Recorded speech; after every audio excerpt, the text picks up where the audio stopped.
الحمد للہ وکفا وسلام علی عبادہ الذین اصطفیٰ۔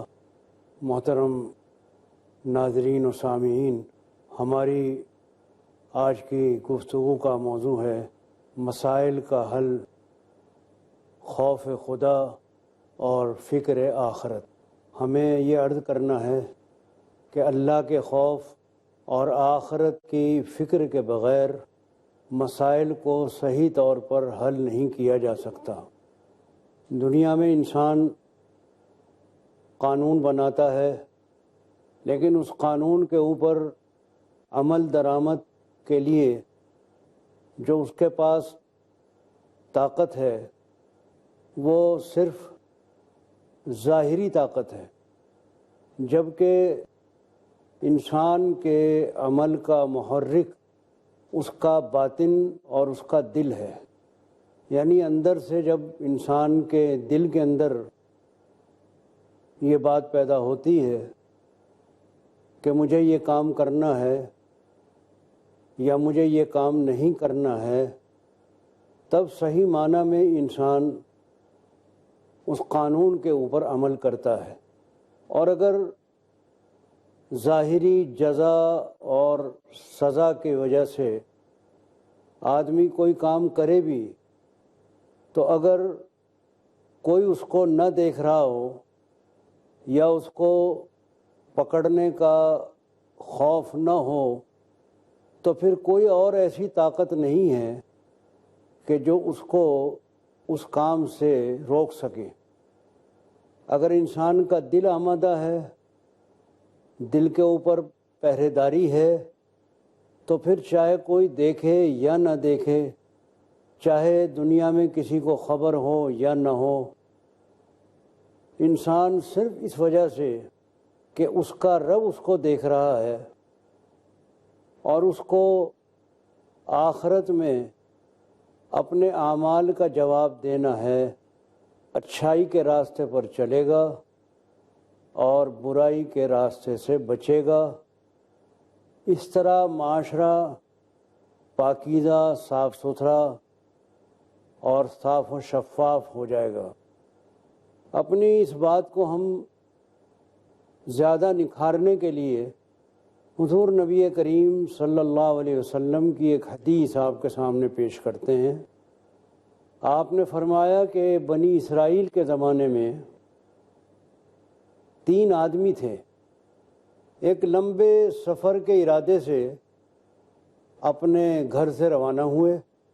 گھر سے چلتے چلتے، جیسا کہ اس زمانے میں سفر تھے گھوڑوں کے، اونٹوں کے یا پیدل، یہ اس زمانے کی سواریاں تھیں۔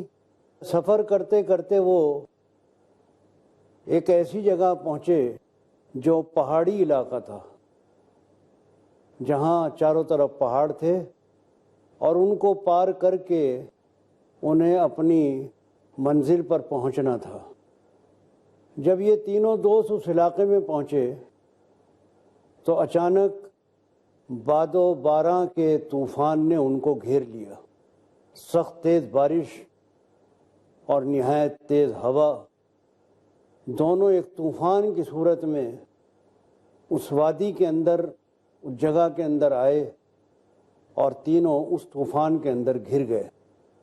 بارش اور ہوا کے طوفان سے بچنے کے لیے یہ تینوں دوست پناہ گاہ کی تلاش میں تھے کہ اچانک ان کو پہاڑ کا ایک غار نظر آیا، ایک کھو نظر آئی پہاڑ کی، کہ جس میں پناہ لے کر یہ ہوا سے اور بارش سے بچ سکتے تھے۔ تینوں دوست جا کر اس پہاڑ کی کھو میں چھپ گئے۔ اللہ کی قدرت دیکھیے کہ وہ تو جان بچانے کے لیے اس پہاڑ کے غار کے اندر آئے تھے، ہوا کی وجہ سے ایک بہت بڑا بھاری پتھر پہاڑ سے لڑکتا ہوا آیا اور غار کے منہ میں اس طرح آ کر رک گیا جس طرح ہانڈی کے اوپر ڈھکن ڈھکا جاتا ہے۔ اب تو یہ دوست بڑے پریشان ہوئے۔ تینوں نے مل کر پوری طاقت لگائی کہ یہ پتھر جو پہاڑ کا اوپر سے لڑکتا ہوا آیا ہے اور غار کا منہ اس سے بند ہو گیا ہے، یہ پتھر اپنی جگہ سے کھسک جائے۔ لیکن پتھر اتنا وزنی تھا، اتنا بھاری تھا کہ تینوں کے پورا زور لگانے کے باوجود وہ پتھر ٹس سے مس نہیں ہوا۔ اب تو تینوں تھک ہار کر بہت پریشان ہوئے اور اپنی زندگی سے مایوس ہو گئے۔ اس ویرانے میں کون ان کی آواز سننے والا تھا، کون ان کی مدد کرنے والا تھا؟ جب آدمی ہر طرف سے مایوس ہو جاتا ہے، نا امید ہو جاتا ہے، تو پھر اس کا ایک ہی سہارا ہوتا ہے، اس کا پروردگار۔ تینوں کے لیے ایک ہی سہارا تھا، اور وہ ان کے رب کا سہارا، ان کے پروردگار کا سہارا۔ تینوں نے آپس میں مشورہ کیا کہ اب دنیا میں تو کوئی ہمیں بچانے والا نہیں ہے، ہم اپنے رب سے دعا کریں، اسی سے مدد مانگیں، وہی محتاجوں کا فریاد رس ہے، وہی سب کی سننے والا ہے، وہی سب کی مدد کرنے والا ہے۔ تو تینوں ساتھیوں نے آپس میں مشورہ کیا کہ ہم مل کر اپنے رب کے سامنے دعا کے لیے ہاتھ پھیلائیں۔ ان میں سے ایک ساتھی دعا کرنے کے لیے پروردگار کے سامنے آگے بڑھا، اپنے ہاتھ پھیلا دیے رب کے سامنے، اور گویا ہوا عرض کرنے لگا کہ رب العالمین، آپ ہر چیز سے واقف ہیں، کوئی چیز آپ سے چھپی ہوئی نہیں ہے، آپ ظاہر کو بھی جانتے ہیں، پوشیدہ کو بھی جانتے ہیں۔ آپ کو معلوم ہے کہ میں نے زندگی بھر کوئی اچھے کام تو نہیں کیے، لیکن اس پوری زندگی میں ایک کام ایسا ضرور ہے کہ جو میں نے صرف آپ کی رضا کے لیے کیا ہے، اور اس کے اندر کوئی دوسرا مقصد نہیں تھا۔ اس نے عرض کیا کہ رب العالمین، آپ کو معلوم ہے کہ میں اپنے قبیلے کی، اپنی برادری کی ایک لڑکی کی طرف مائل تھا، اور میں یہ چاہتا تھا کہ کسی طرح وہ میرے ساتھ تعلق پیدا کر لے، لیکن وہ لڑکی بڑی باعصمت تھی۔ میرے کہنے سننے اور سمجھانے بجھانے کے باوجود وہ میرے ساتھ ناجائز تعلق پیدا کرنے کے لیے تیار نہیں ہوئی۔ میں نے اس کو بہت لالچ بھی دیا، بہت پھسلایا بھی، مگر وہ کسی طرح میرے اس کام کے لیے آمادہ نہیں ہوتی تھی۔ ایک دن کا واقعہ ہے کہ وہ لڑکی بہت پریشانی کی حالت میں میرے پاس آئی، اور آ کر اس نے یہ کہا کہ میرا باپ بہت بیمار ہے، اس کی دوا اور علاج کے لیے بھی میرے پاس پیسے نہیں ہیں، میں اپنے باپ کی جان بچانے کے لیے تم سے مدد کی خواستگار ہوں، تمہاری مدد چاہتی ہوں۔ میں نے اس سے کہا کہ میں تمہاری مدد کرنے کے لیے دل و جان سے تیار ہوں، لیکن جو میری خواہش ہے وہ تمہیں معلوم ہے، تم میری وہ خواہش پوری کر دو تو میں تمہارا مطالبہ پورا کر دوں گا۔ لڑکی چونکہ بہت مجبور تھی، تو مجبور ہو کر وہ اس کام کے لیے تیار ہو گئی۔ ہم دونوں اندر کمرے میں تنہائی میں چلے گئے اور اس کار بد کے لیے تیار ہو گئے۔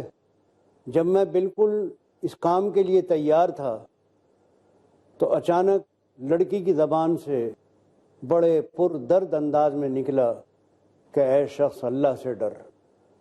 اس نے کچھ ایسے دکھ بھرے اور درد بھرے انداز میں یہ جملہ کہا کہ اے شخص، اللہ سے ڈر، کہ میں کانپ گیا، اور خوف خدا کی وجہ سے میں اٹھ کھڑا ہوا۔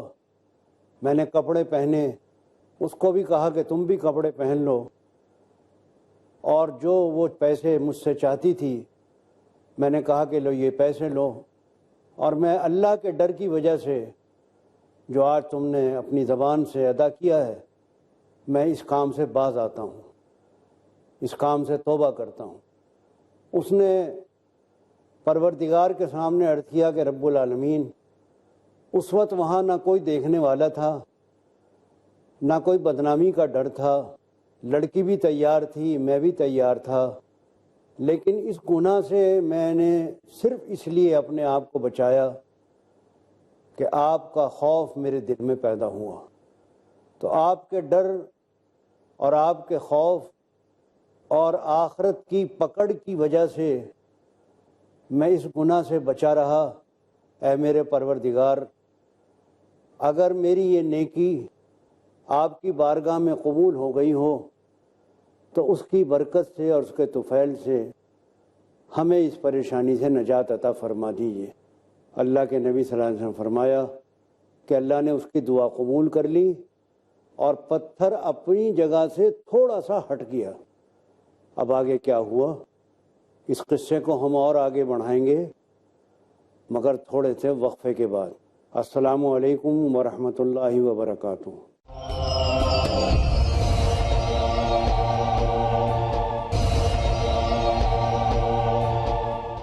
محترم ناظرین، وقفے کے بعد پھر ہم آپ کی خدمت میں حاضر ہیں۔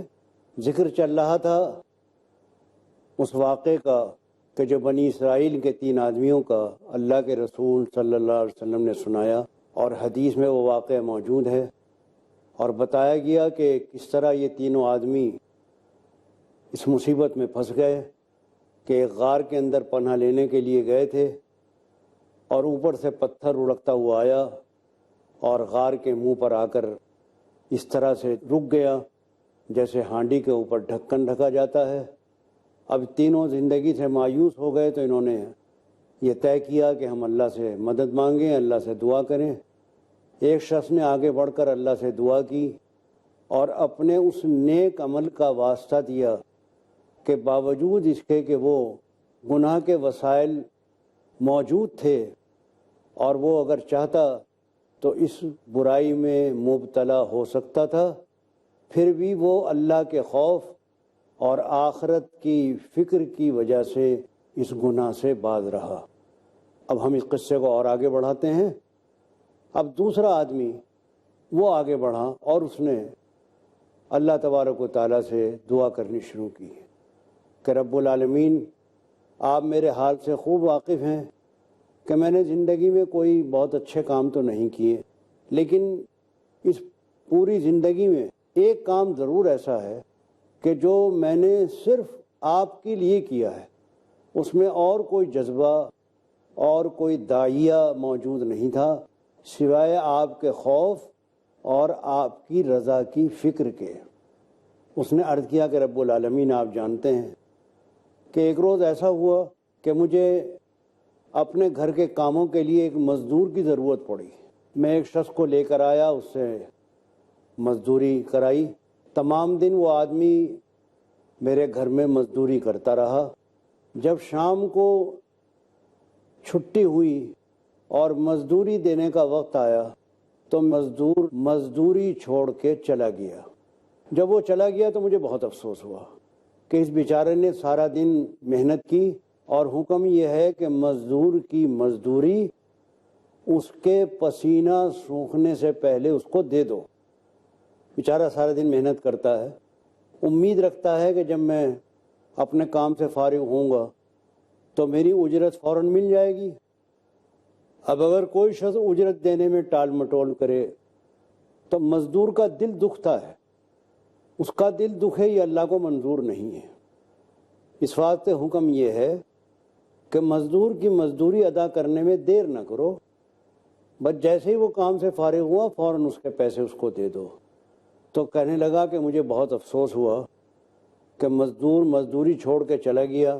میں نے اپنے نوکروں کو دوڑایا کہ جاؤ اس مزدور کو واپس لے کر آؤ تاکہ اس کی مزدوری میں اس کو دے دوں۔ میرے نوکر ادھر ادھر دوڑے بھاگے اور اس مزدور کو تلاش کیا، مگر پتہ نہیں وہ کہاں چلا گیا کہ واپس نہ آیا۔ میں نے چند روز انتظار کیا کہ چلو آج نہیں آیا کل آ جائے گا۔ جب چند دن انتظار کے بعد وہ واپس نہ آیا تو جو اس کی مزدوری تھی وہ میں نے اسی کی نیت سے اپنے کاروبار میں لگا لی کہ یہ پیسے جو بیکار رکھے ہوئے ہیں ان کو میں مزدور کی طرف سے شرکت سمجھتے ہوئے اپنے کاروبار میں لگا لوں تاکہ ان کا نفع ہوتا رہے۔ اس حلال کمائی کا کاروبار میں لگانا تھا کہ میرے کاروبار میں خوب برکت ہوئی، خوب منافع ہوا، اور منافع بھی خوب بڑھتا رہا۔ اسی طرح ایک وقت گزر گیا، کئی سال گزر گئے۔ کئی سال کے بعد اچانک وہ مزدور پھر آ گیا اور آ کر کہا کہ آج میں بہت پریشان ہوں، مجھے پیسوں کی سخت ضرورت ہے۔ آپ کو یاد ہوگا کہ اتنے سال پہلے میں نے ایک روز آپ کے ہاں مزدوری کی تھی، آج میں بہت مجبور ہوں، جو بھی مزدوری آپ مجھے اس وقت دے رہے تھے وہی مجھے آپ دے دیجیے۔ میں نے کہا کہ تم بیٹھو۔ میں نے اس کی خاطر تواضع کی اور اس کے بعد اندر سے ایک تھیلی نکال کر لایا اور کہا کہ لو، یہ ہے تمہاری مزدوری۔ مزدور بڑا حیران ہوا، کہنے لگا کہ میری مزدوری تو اتنی نہیں تھی، وہ تو بہت تھوڑے سے پیسے تھے، آپ میرے ساتھ مذاق کر رہے ہیں، اتنے سارے پیسے میرے نہیں ہیں۔ میں نے اس کو کہا کہ نہیں، یہ سب کچھ تمہارے ہی ہیں، یہ تمہاری ہی مزدوری کا نفع ہے۔ پھر میں نے اس کو پورا واقعہ بتایا کہ جب تم چلے گئے تو تمہارا انتظار کرنے کے بعد میں نے یہ پیسے تمہاری طرف سے، تمہاری نیت سے اپنے کاروبار میں لگا لیے، اور جتنا نفع ہوتا رہا وہ میں تمہارے پیسوں کے مطابق الگ لکھتا رہا، الگ تمہارے پیسے نکال کے رکھتا رہا۔ اب یہ جتنا بھی نفع ہے تمہارے ہی مزدوری کا نفع ہے، اس واسطے تمہارا ہی اس کے اوپر حق ہے۔ مزدور بڑا خوش ہوا کہ مجھے تو کم کی امید تھی، آج پروردگار نے اتنا دے دیا۔ دعائیں دیتا ہوا چلا گیا۔ اے رب العالمین، یہ نیکی جو میں نے کی نہ کسی کے دکھاوے کے لیے کی، نہ کسی لالچ کے لیے کی، بلکہ صرف آپ کی رضا کے لیے، آپ کی خوشنودی کے لیے کی۔ تو اگر یہ نیکی آپ کی بارگاہ میں قبول ہو گئی ہو تو اس کی برکت سے ہمیں اس پریشانی سے نجات عطا فرما دیے۔ اللہ کے رسول صلی اللہ علیہ وسلم نے ارشاد فرمایا کہ اللہ نے اس دوسرے آدمی کی دعا بھی قبول کر لی، اور پتھر اور تھوڑا سا اپنی جگہ سے کھسک گیا، لیکن ابھی باہر نکلنے کا راستہ نہیں ہوا۔ اتنا نہیں کھسکا کہ تینوں باہر نکل سکیں۔ اب تیسرے آدمی نے اللہ کے سامنے دعا کرنی شروع کی اور گڑ گڑایا اللہ کے سامنے، اور عرض گزار ہوا کہ رب العالمین، یوں تو میں بہت گنہگار ہوں اور میں نے کوئی اچھے کام نہیں کیے کہ جن کو میں آپ کی بارگاہ میں پیش کر سکوں، لیکن ایک عمل ضرور میرا ایسا ہے کہ جو میں نے صرف آپ کو راضی کرنے کے لیے کیا، اور وہ عمل یہ ہے کہ میرے ماں باپ بوڑھے تھے۔ میرا معمول یہ تھا کہ جب میں شام کو بکریاں چراتا تھا، بکریوں کا دودھ لے کر جب میں آتا تھا واپس، تو سب سے پہلے میں اپنے بوڑھے ماں باپ کو پلایا کرتا تھا۔ میں بکریاں چرانے کا کام کرتا تھا، شام کو جب میں گھر واپس آیا کرتا تھا تو بکریوں کا دودھ نکال کر سب سے پہلے میں اپنے بوڑھے ماں باپ کو پلایا کرتا تھا، پھر اب باقی اپنے بال بچوں کو، گھر والوں کو دیا کرتا تھا۔ تو ایک روز ایسا اتفاق ہوا کہ مجھے جنگل سے واپس آنے میں دیر ہو گئی۔ ماں باپ انتظار کرتے کرتے سو گئے۔ جب میں آیا تو ماں باپ سو چکے تھے۔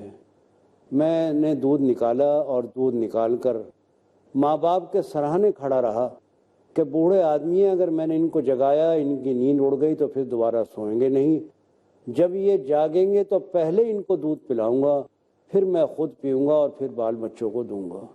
اے رب العالمین، میں تمام رات اپنے بوڑھے ماں باپ کے سراہنے دودھ لیے انتظار میں کھڑا رہا۔ جب وہ جاگے تو میں نے ان کو دودھ پلایا، اور اس کے بعد پھر ان کو دودھ پلانے کے بعد میں نے اپنے بال بچوں کو دودھ دیا۔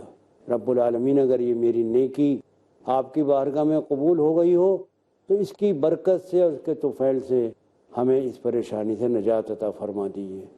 اللہ کے نبی صلی اللہ علیہ وسلم نے فرمایا کہ اللہ نے اس تیسرے آدمی کی دعا بھی قبول کر لی، اور پتھر اتنا اپنی جگہ سے ہٹ گیا کہ یہ تینوں باہر نکل سکیں۔ اب اس واقعے کے سنانے سے ہم یہ بات بتانا چاہتے ہیں کہ اگر اللہ کا خوف دل میں ہو اور آخرت میں جواب دہی کی فکر ہو تو ہمارے تمام مسائل حل ہو سکتے ہیں۔ آدمی خود اپنے دل کے ارادے سے، اپنے دل کی خواہش اور چاہت سے برائی سے بچے گا، اچھائی پر چلے گا، اور جب پورے معاشرے کے اندر یہ بات پیدا ہو جائے گی کہ اس معاشرے کے لوگ اللہ سے ڈرنے والے ہوں گے اور آخرت کی فکر کرنے والے ہوں گے، تو اس معاشرے میں قانون شکنی برائے نام رہ جائے گی، بلکہ کہنا چاہیے کہ دنیا میں ہی جنت بن جائے گی۔ آج جو ہم دیکھتے ہیں کہ قانون کا کیا حشر ہوتا ہے، کس طرح اس کو پیروں سے کچلا جاتا ہے، کس طرح اس کو پامال کیا جاتا ہے، کس طرح قانون کے توڑنے کے لیے چور دروازے نکالے جاتے ہیں، ملاوٹ کے لیے قانون ہے، رشوت کے لیے قانون ہے۔ ساری دنیا کے لوگ پریشان ہیں کہ دنیا کے اندر کرپشن پھیل رہا ہے۔ یہ کرپشن کیوں پھیل رہا ہے؟ اس لیے کہ لوگ کرپٹ ہیں۔ اگر لوگوں کی اصلاح ہو جائے، لوگوں کے دلوں سے یہ میل نکل جائے اور لوگوں کے دل پاک صاف ہو جائیں، تو کرپشن کا علاج تو بہت آسان ہو جائے گا۔ کرپشن کا علاج بہت آسان ہو جائے گا، اور یہی بات ہم کہنا چاہتے ہیں کہ مسائل کا حل خوف خدا اور فکر آخرت ہے۔ اس لیے اگر خدا کا خوف پیدا کیا جائے اور آخرت کی جواب دہی کی فکر پیدا کی جائے تو ہمارے تمام مسائل آسانی کے ساتھ حل ہو سکتے ہیں۔ ہماری دعا ہے اور تمنا ہے کہ وہ نظام دنیا میں آ جائے جو دنیا کو ان تمام پریشانیوں سے نجات عطا کر دے۔ وآخر دعوانا الحمد للہ رب العالمین۔